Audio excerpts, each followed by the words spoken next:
exhausting after a while. We'll do our best to see what we can do, okay? So, without further ado, hello, I'm Katie Griffin, and I played Sailor Mars. And how to talk in Mars's voice. And I guess for the rest of the night I'll be talking like this. Thank you. Okay, on panel. All right, here we go. Thank you. Hi, everybody. I was Sailor Jupiter. And I don't know if this is exactly what was happening, but it had something to do with a little bit of hoarseness in the back of my throat, or constricting the back of my throat. But the most important thing is when we were doing Sailor Moon, we did it to a Rhythmo band, which means that we were voicing the English language at the same time that the words were being put in front of us on the Rhythmo band. And it went according to the Japanese pace, which was very, very quick.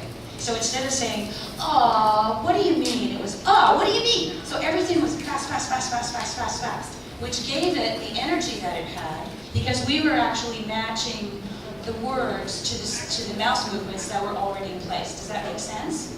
So I think it profoundly affected.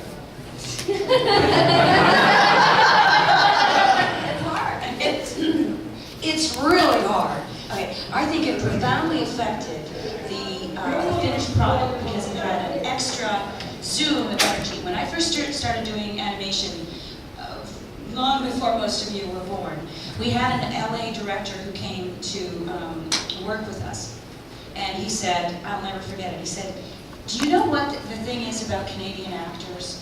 You all talk so slowly." And it's true. It's true. Watch Canadian television. The pace of it is much slower.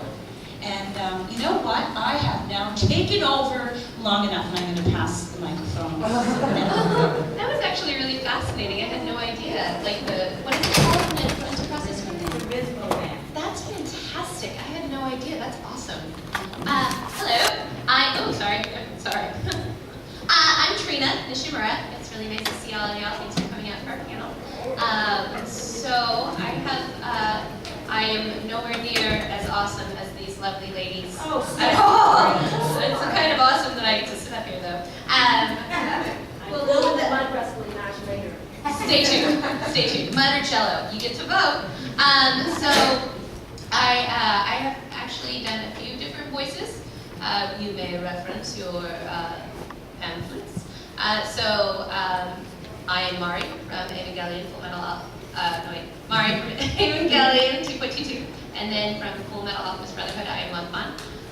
And then Strike Witches, I am Francesca. I've been doing it for 7 years now. So I have a number of titles, so if you want to, I think maybe it would be, instead of me talking like this, or whatever it is, whenever you ask your question, just let me know what you want me to answer. And then I can talk like a normal person, or as normal as I can be. Just let us know whenever you want us to talk in our specific voices, and we'll do it. Okay. all right. Just a question for everybody. It's totally not in the way and all that. We're going to talk to a voice that you did over 10 years ago. And I was like, you guys look at my hair and get to do it. And all like, how did that make your sound? Funny you should say that, actually. I feel like handing the microphone over to Katie right now. I have a billion voices in my head right now, so I started to panic. We just had our autograph session, and I started panicking because I couldn't remember how Mars talked. So I had to race back to my hotel because I have Alex from Totally Spies in my head. I have all these little voices in my head, and now I know. Mars was she was ethereal, but she was strong, and I don't think so, Serena. Anyway. How so,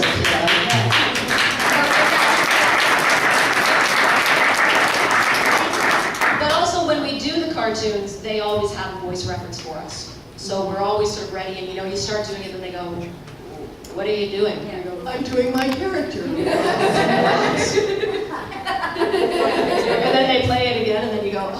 Sorry about that. Sorry about that. Anybody else with a question? When it comes to doing the dub versions of a certain anime, do you have to hear the original Japanese audio?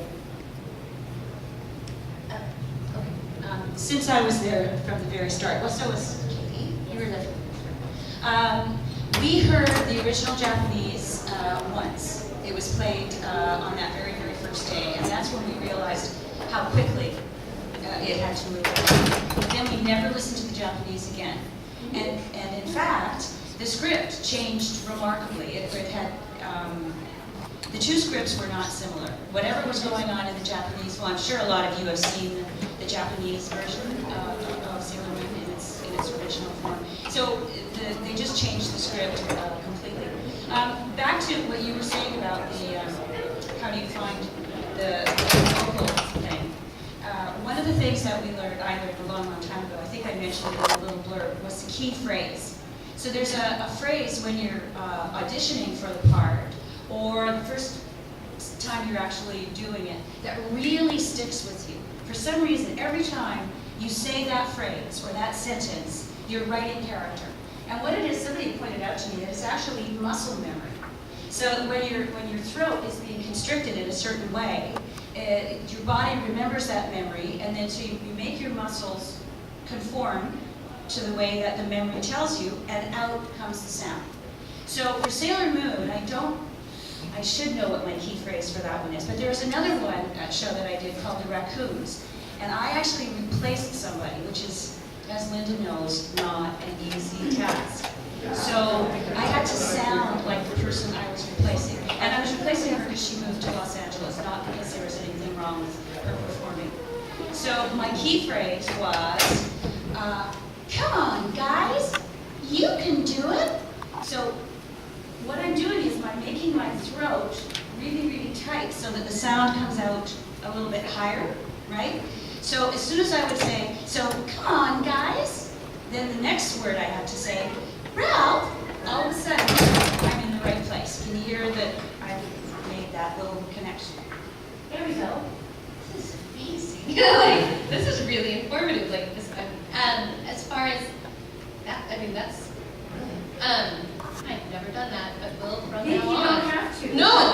Like I'm like, okay, I need the reference. Okay, do it again. Okay, now I remember. But no, that's amazing. Yes, as far as what I do, I hear the Japanese every time. So whenever I go in to record, they will play the scene in Japanese, and I'll read along with the script, and then I will dub it accordingly to match the mouth. So yeah, That's hard. Japanese every. Oh my, yeah. Like the first time I was like, I'm not sure I can do that. So if you want to recast me now, I understand. But no, it was much. It's difficult, but I can't imagine like reading along like at the bottom. Karaoke. It's totally karaoke, and you're like, did you see it beforehand, or did you just see it that one time? Well, we saw it once, and then we recorded it after that. That's great. That's You didn't get any scripts ahead of time. nothing. Oh, so we got used to it. There were no scripts. We had it. And the Rhythmo band was written. It was written By hand. So it was, What? yeah, on a piece of film. Somebody sat there by hand writing this whole thing in out. French. It was from someone who could. And her first language is French. Oh, God. The grammar was. So she would be taking a Japanese phrase. Somebody had taken the phrase, translated it into English, which was choppy at the best of times, and then she had translated it from this choppy English into this choppy French English. And we were going, what? I don't think that's a word. We tried our hardest. And the woman the producer she was French, but she was also crazy. She was so stressed all the time. So, what, Katie, what do you say? And I'd look at her, I'd say, I just said what was on there, and then she'd repeat what it really was, and I'd have no idea. So the funny thing is, I remember when Susan and I, we went to Anime Revolution last summer in Vancouver, and people would ask, oh, what's your favorite episode? It's kind of all a blur. Because we didn't get the scripts ahead of time. Every once in a while we'd catch an episode on TV, but we had no idea. We didn't know. It was kind of crazy. And also that made it really fun too when you're doing it because you're going, oh, what's going to happen next? And you're watching the cartoon going, and you'd be watching it and they say, Linda, can you do the line? Yes, I can. I always thought that Ray was going to get tuxedo mask. I thought Darian was totally first. With a body like this. So what would happen a lot of times, because we didn't know what was going to happen, so you start reading the Rhythmo band and you're pretty sure you've got it aced. Oh, really? That sounds terrible. Because since you thought she was going to say, that sounds great. So you go, that sound, and then you have to immediately. But that's what kept it so fresh. You know, I really, really believe sometimes the best thing to do with actors is not to let them think. If we think about stuff, it's just, you know, you sit there and you go, well, you know, it could be the best thing is you throw them into the ring, and if they're good actors, something fabulous and very real is going to come out of their mouths. It's an amazing thing. And I have to tell you, with this Rhythmo band, there were certain people who couldn't get it, and they had to not do the show because it was so scary, and so these words are going. Well, you all know how to do karaoke, right? So you know everyone in this room could have done Sailor Moon. It's absolutely with the Rhythmo band because you're used to that method. But at that point in time, it was no one was used to it, and so some people just got too freaked out, and you know their brains got in the way. And the other thing that would happen is they would, if there was a word that was supposed to be drawn out, they would write it really long. Like if it said, I love you, but they wanted the word love, like I love you, and they would make love. And you wouldn't know, right? You'd be sitting there, and the worst were the screams, because you'd be sitting there, right, thinking, you go, okay, here I go. What's this going to be? So you go there, and you go, wait, by the end you go. Saying all the screaming to the end, I just went, okay, put it at the end, because otherwise I'm not going to be able to talk anymore. Awesome. Should we go to another question? Jack Buchanan. This is a question for all three scouts. If they were to be in the same canon universe, what would the scouts have to say about the Power Rangers, the rivals? Wimps. Crossover. Just a bunch of meatball heads. They didn't have powers, did they? I don't know. I don't know too much about Power Rangers. Did they? Gymnastics. Did they have fire? No. Not the same. Totally not the same. We've taken. I agree with you guys. I mean, Power Rangers got nothing on y'all. You guys rock. Yeah. Yes, green gloves. I always find it interesting to find out how you guys first got started as voice actors. How do you kind of come into this? Did you just audition or? So when I was a kid, I was an actor in my grand old hometown of Amarillo, Texas. I did a lot of bank commercials. That's not important. So I went to college and I was going to be a lawyer. And so I was working like 4 jobs and I had an internship and I was broke because that's what you do in college. I was broke. I was really good at it. And a friend of mine was a sound engineer at Funimation Studios. And he knew that I toured with the company when I was a kid and stuff like that. And I used to be with the Lone Star Ballet Company, blah, blah, blah. So he was like, well, you should go and audition and get some extra Skrilla, and it's a minimal time commitment. And I was like, I'm gonna be a lawyer, Jimmy! Get on my team! And so he's like, just audition, you'll like it. So I did, and they cast me, and luckily I have been continuing to work for them and other studios ever since. Wow. What was the question? How'd you get started with that? Oh! No, I like your story better.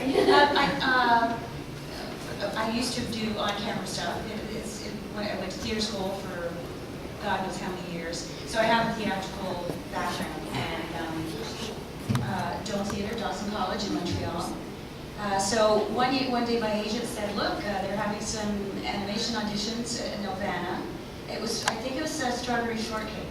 Aww. I know, and I got to play a princess. Oh, it was so amazing. And the thing is that it's still acting.